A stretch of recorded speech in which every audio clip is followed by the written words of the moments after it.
So now, let me just say, I want to stop as quickly as I can, but you can see a lot of signatures there. If you get up close, you can see them. They're legible. Some of them have lots of signatures that were combined from multiple pages. Okay, those signatures are not all, but a good portion of the 1,556 signatures we have so far. Those signatures were almost all collected by my son Abram and myself. And I'd say 75% of the people that stop and read it sign it.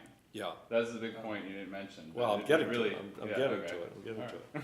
Yeah. What areas have you? Let me tell you exactly where those signatures are from.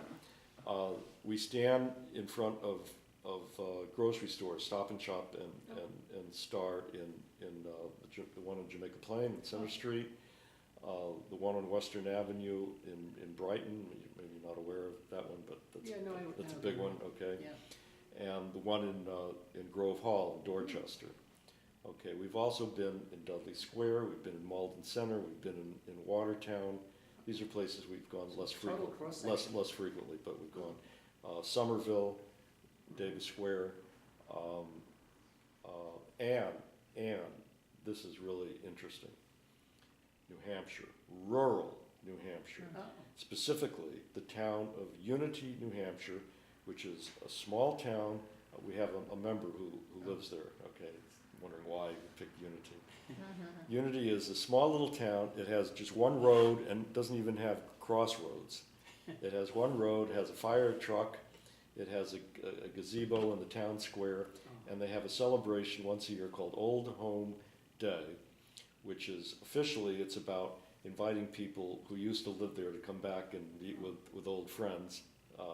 But really it's just an excuse for having celebration. They have kiddie rides, they have a band playing, they have, food for sale, and people can put up a tent to do whatever they want to do. Wrap it up. Okay. Anyway, so you got the picture? Yeah. Okay. And the name is very symbolic. Ditto, a neighboring town called Leominster, okay? The people in this town, what do they listen to on the radio? Not NPR. They listen to Rush Limbaugh. They listen to right-wing talk radio, okay? It's a different culture, okay? 75% of the people who came up to our stand where we're showing this, and this I believe, signed it.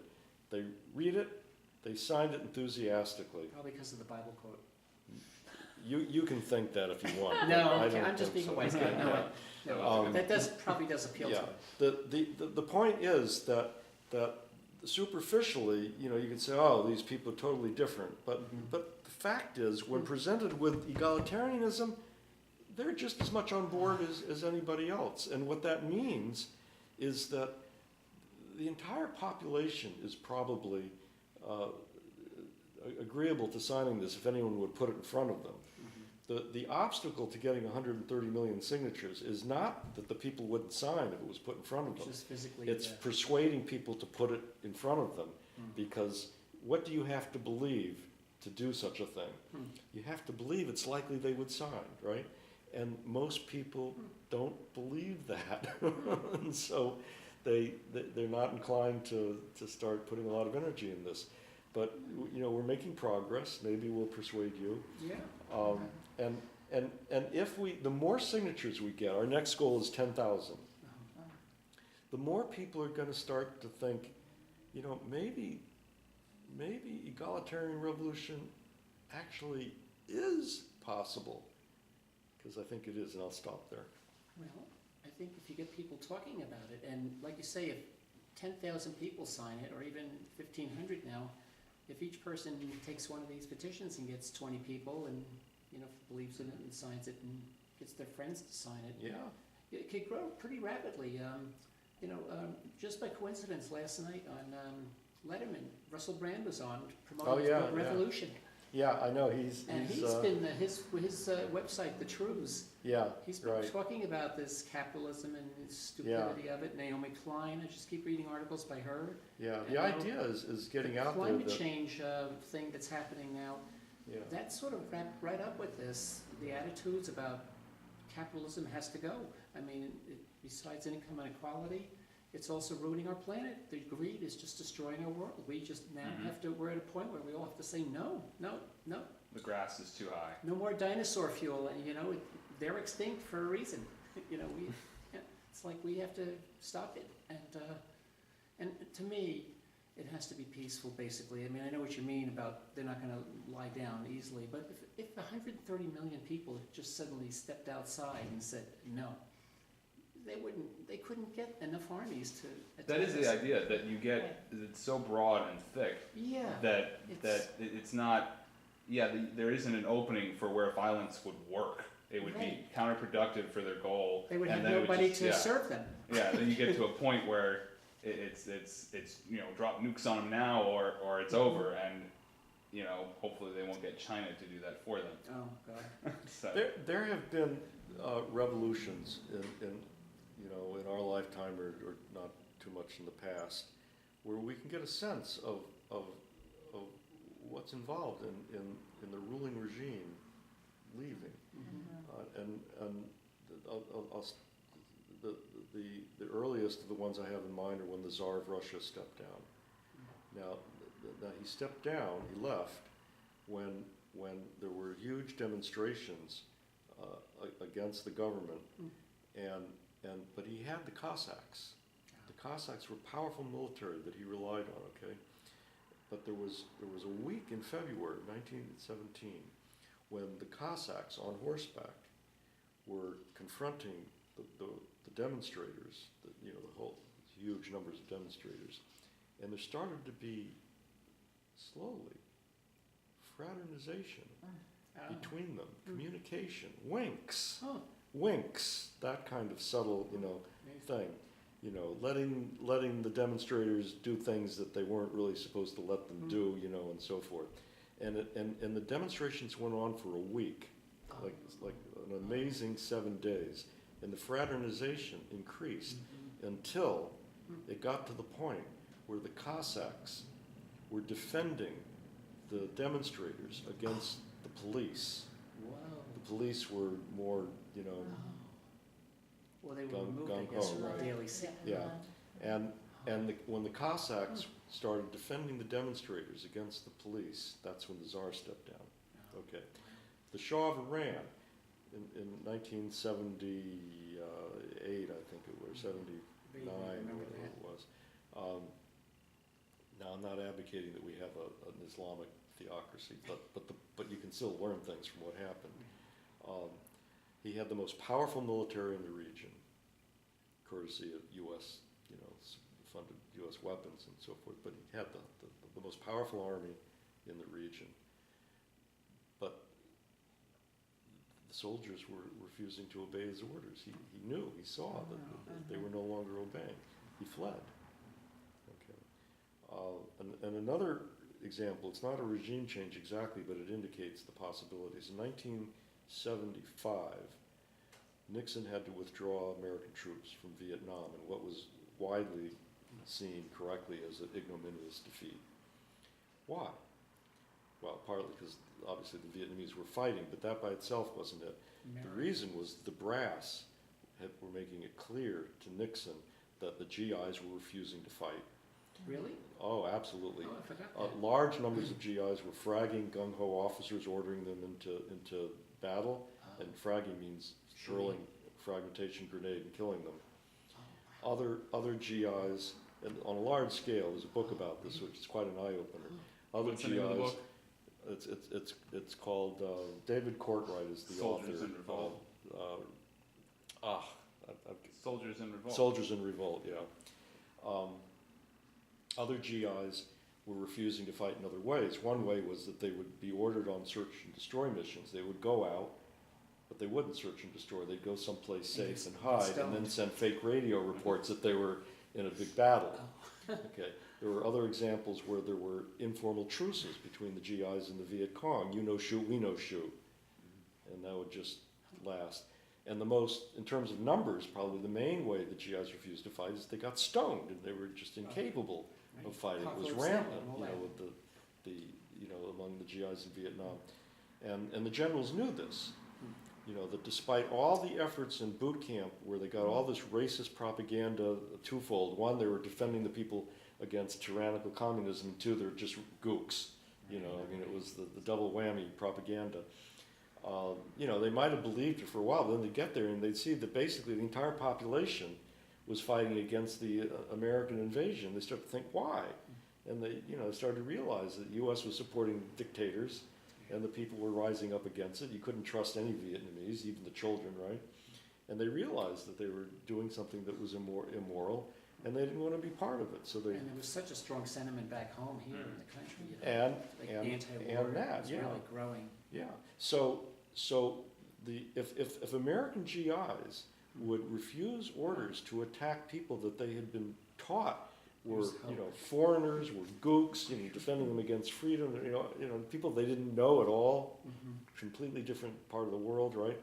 If they would refuse orders to attack them, think about how much more likely it is that they would refuse orders to attack their own people if they saw a movement that they supported, right? I mean, So that's why we can win. it's just so important to me for it to be nonviolent, at least on our side, because I hear talk about these days about the new paradigm and the world's changing, and we're trying to get away from war. And to me, violence, if you start with violence, you've failed before you've even begun. If Sure. you're going to use violence, it's just If you start with violence. You do understand, I we're mean, not, self-defense, I understand, but we're talking about self-defense. We're saying, don't shoot us. right. And if someone does shoot us, help us defend ourselves Well, against when that. when you see the word revolution in print, a lot of people think of violence, a violent revolution. Yeah, Not too many people think of a peaceful We flower revolution. we need It's important. Or a flower revolution that is not going to let itself be defeated by Right. violence, and if it needs to use violence itself. Yeah, maybe It a will. strong flower, a Yes. weed revolution. Yeah, well, there you go. Yeah, violence is not inherently immoral, Mhm. and Well, that's Yeah. the reality. I mean, the Hindu tradition has non-violence, but it also has non-cruelty. Mhm. And they ultimately come out saying that non-cruelty is more important than non-violence. Ah, mhm. Because non-violence is somewhat of a unobtainable ideal.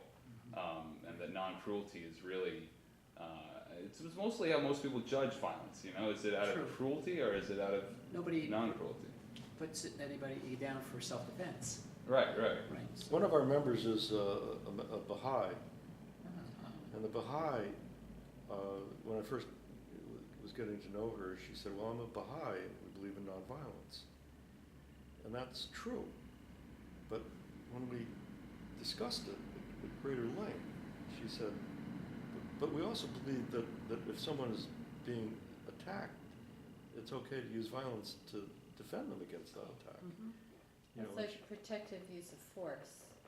Hmm? Protective use of force. Yeah. yeah. It's Exactly. like to Yeah. protect, but it feels like a slippery slope to me. I mean, it's, Mhm.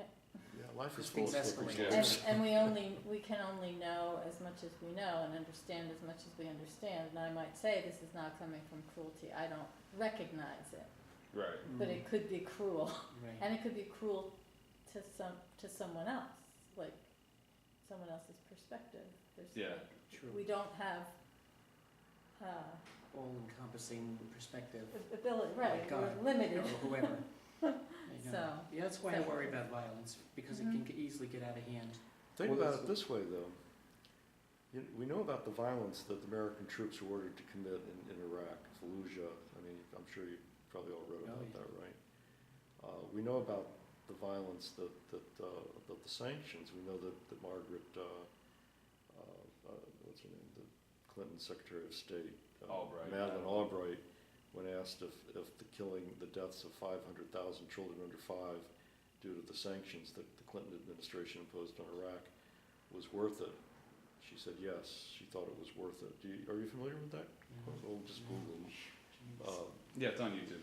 Yeah. Leslie Stahl interview. Yeah, just Google. Oh, But Bill Clinton's a vegan now, so What's her all's name forgiven. again? What's her name again? Madeleine Albright. Madeleine. Yeah, Google Madeleine Albright, Leslie Stahl. She goes by Satan. Whatever. Anyway, think about how it is the lack of a revolutionary movement that made it essentially impossible for American troops to refuse those kinds of orders. A lack of it? Yeah, American troops who didn't want to partake in killing innocent people are ordered to do it, and they do it. Because, you know, if they refuse orders, literally, they could be shot. I mean, you know, that's treason. It's treason, right. Okay.